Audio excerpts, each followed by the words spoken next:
قرآن مجید ایک ایسی الہامی کتاب ہے جو صرف ایمان کی نہیں بلکہ علم و عقل کی بھی راہ دکھاتی ہے۔ جب سائنس اپنی دریافتوں پر فخر کرتی ہے تو قرآن مجید 1400 سال پہلے ہی ان حقائق کو بیان کر چکا ہوتا ہے۔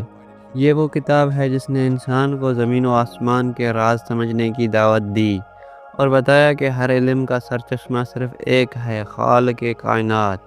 آئیے دیکھتے ہیں کہ قرآن اور سائنس کس طرح ایک دوسرے کے آئینے میں سچائی کی جھلک دکھاتے ہیں۔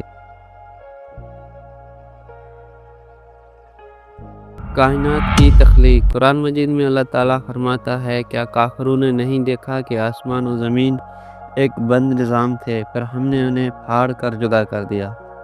یہ آیت بگ بینگ تھیوری کی طرف واضح اشارہ کرتی ہے، وہ عظیم لمحہ جب پوری کائنات ایک نہایت چھوٹے، انتہائی گرم اور گھنے نقطے سے پھٹ کر پھیلنا شروع ہوئی۔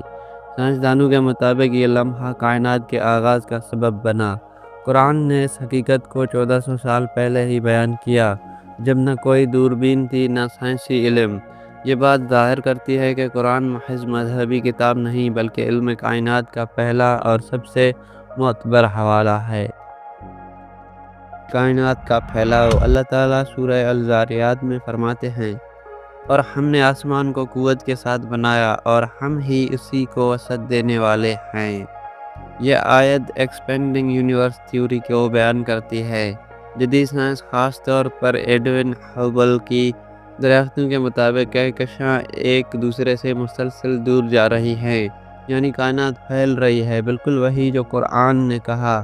یہ الفاظ ہم ہی اسے وسعت دینے والے ہیں، اور اس بات کا واضح اعلان ہے کہ کائنات ساکن نہیں بلکہ مسلسل حرکت میں ہے۔ انسانی تخلیق کے مراحل۔ قرآن مجید میں اللہ تعالیٰ سورہ المومنون میں فرماتا ہے، ہم نے انسان کو مٹی کے خلاصے سے پیدا کیا، پھر ہم نے اسے نطفہ بنایا، پھر علقہ خون کے لوتھڑے کی مانند، پھر مضغہ گوشت کے ٹکڑے کی صورت میں ڈھالا، پھر ہڈیوں میں گوشت پہنایا، پھر اسے نئی مخلوق بنا کر پیدا کیا۔ یہ آیت انسانی تخلیق کے وہ تمام مراحل بیان کرتی ہے جنہیں آج ایمبریولوجی سائنس تفصیل سے ثابت کرتی ہے۔ ماہرین طب حیران رہ گئے کہ جس وقت یہ آیت نازل ہوئی، انسان کے پاس نہ کوئی مائکروسکوپ تھا اور نہ ہی جنین ایمبریو کے بارے میں علم، پھر بھی قرآن نے ہر مرحلہ درست ترتیب میں بیان کیا۔ یہ بات صاف ظاہر کرتی ہے کہ خالق انسان ہی نے انسان کے وجود کی اصل حقیقت بیان کی۔ پہاڑوں کا نظام۔ اللہ تعالیٰ فرماتا ہے، اور ہم نے زمین میں پہاڑوں کو مضبوطی سے گاڑ دیا تاکہ وہ تمہیں ہلا نہ دیں۔ سورۃ الانبیاء آیت نمبر 31۔ اور ہم نے پہاڑوں کو میخوں کی طرح بنایا۔ سورۃ الانبیاء آیت نمبر 7۔ سائنس آج بتاتی ہے کہ پہاڑ زمین کے اندر گہرے جڑوں کی مانند ہوتے ہیں جو زمین کی سطح کو متوازن رکھتے ہیں۔ یہ ٹیکٹونک پلیٹس کو استحکام دیتے ہیں اور زمین کو لرزنے کو روکتے ہیں۔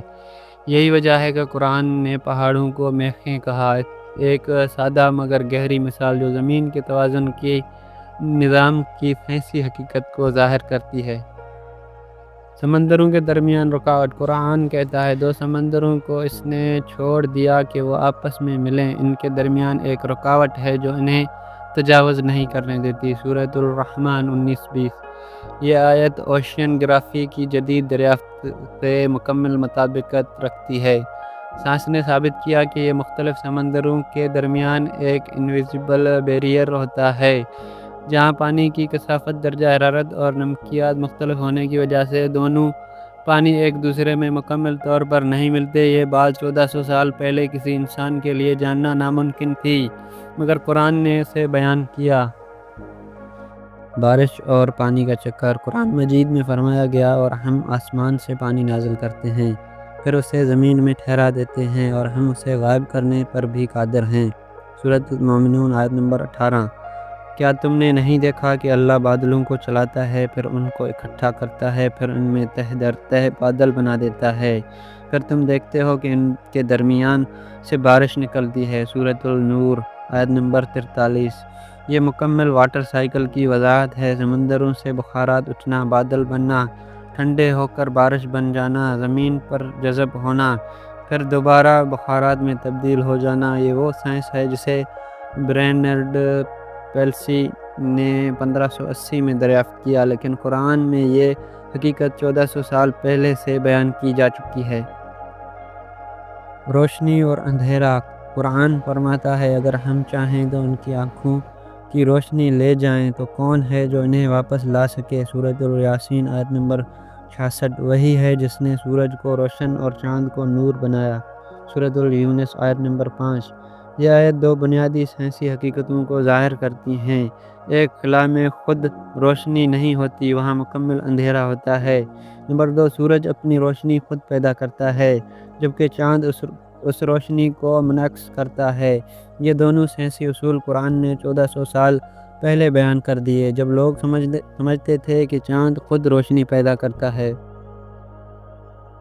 قیامت اور کائنات کا انجام۔ قرآن کہتا ہے، جس دن ہم آسمان کو ایسے لپیٹیں گے جیسے مار لپیٹا جاتا ہے۔ سورۃ الانبیاء 104۔ جب سورج لپیٹ دیا جائے گا اور ستارے جھڑ جائیں گے۔ سورۃ التکویر آیت نمبر 102۔ یہ آیات بگ کرنچ تھیوری اور کاسمک کولپس کی طرف اشارہ کرتی ہیں، یعنی ایک دن کائنات واپس سکڑ جائے گی، تمام ستارے اور کہکشاں ختم ہو جائیں گی، اور وہی نظام جو ایک وقت میں پھیلا دوبارہ لپیٹ دیا جائے گا۔ یہ سائنسی نہیں بلکہ الہی حقیقت ہے، جو ہمیں یاد دلاتی ہے کہ جس نے کائنات کو پھیلایا وہی اسے سمیٹنے پر قادر ہے۔ قرآن صرف ایمان کی کتاب نہیں، یہ علم، غور و فکر اور سچائی کا ابدی پیغام ہے۔ 14 صدی پہلے اس نے کائنات، زمین اور انسان کے وجود کے بارے میں وہ حقیقتیں بیان کی جنہیں آج سائنس آہستہ آہستہ دریافت کر رہی ہے۔ سائنس یہ بتاتی ہے کہ چیزیں کیسے بنی ہیں، اور قرآن یہ بتاتا ہے کہ کیوں بنی ہیں۔